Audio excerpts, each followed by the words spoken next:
दोस्तों एमआईएम के चाहने वाले हैं तो आपके लिए एक अच्छी खबर है। एमआईएम के नेता मनमोहन झा गामा उत्तर प्रदेश से तेलंगाना विधानसभा चुनाव प्रचार के लिए निकल पड़े हैं।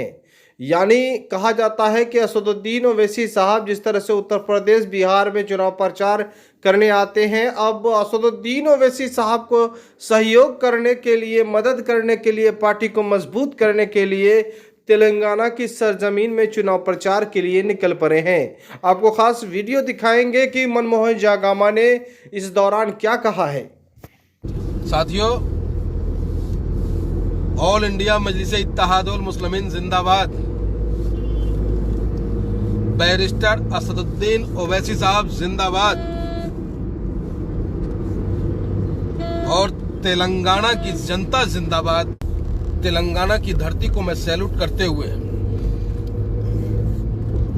अपने देश के गृह मंत्री अमित शाह जी से कहना चाहता हूं कि अमित शाह जी, तेलंगाना की धरती नफरतियों को स्वीकार नहीं करता। जो नफरत का बीज बोने के लिए आप वहां पे बयानबाजी कर रहे हो, राजस्थान में तो आप 2G और जीजाजी पे अटके पड़े थे, और हैदराबाद में आप पहुंच करके स्पीच देते हो कि 5G। अरे स्टेयरिंग है बैरिस्टर साहब के हाथ में, और सही चालक अगर हो तो वो गाड़ी बढ़िया चलती है।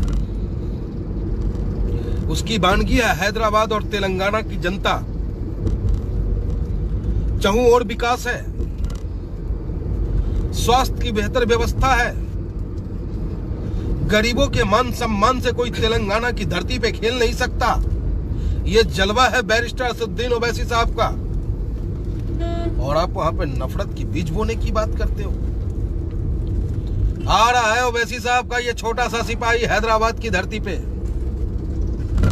और हमें पूर्ण विश्वास है कि तेलंगाना की जनता फिर बैरिस्टर साहब को ताकत देने का काम करेंगे। तेलंगाना की जनता चाहता है कि उसके बच्चों के हाथों में कलम हो।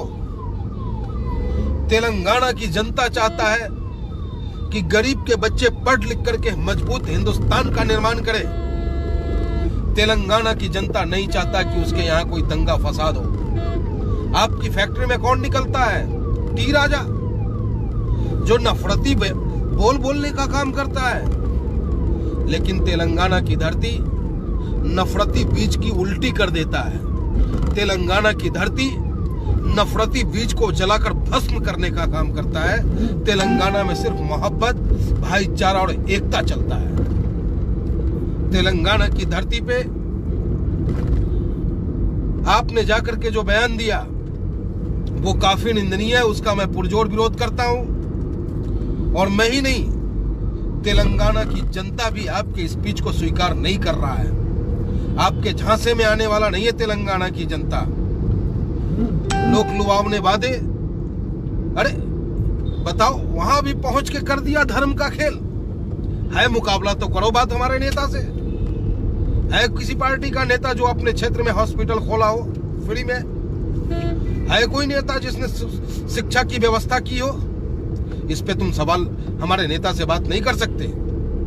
तो तुम्हें राम मंदिर अयोध्या का दर्शन कराएंगे फ्री में। अरे भाई अमित शाह जी, आप हिंदुस्तानियों को इतने ताकतवर बनाओ।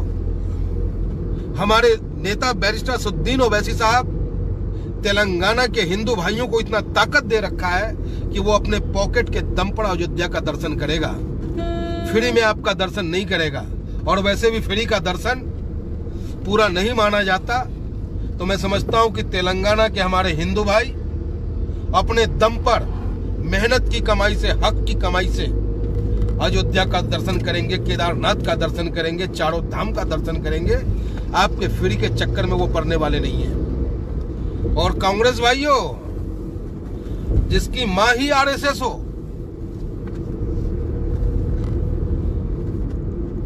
जो आज हम पे शासन करने वाले लोग हैं,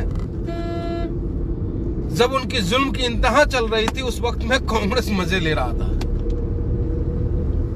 अगर कांग्रेस वाकई चाहता कि देश में फिरका प्रस्त ताकतों को रोकना है तो आज देश के प्रधानमंत्री आदरणीय नरेंद्र मोदी जी नहीं होते। तो ये सब मिली भगत है, दोनों एक सिक्के की दो पहलू है। भारतीय जनता पार्टी भी नफरत की राजनीति करती है, कांग्रेस भी नफरत की राजनीति करती है। कभी भी कांग्रेस शेर हिंद बैरिस्टर असदुद्दीन ओवैसी साहब जिंदाबाद हैं और जिंदाबाद रहेगा। 22 तारीख को तेलंगाना की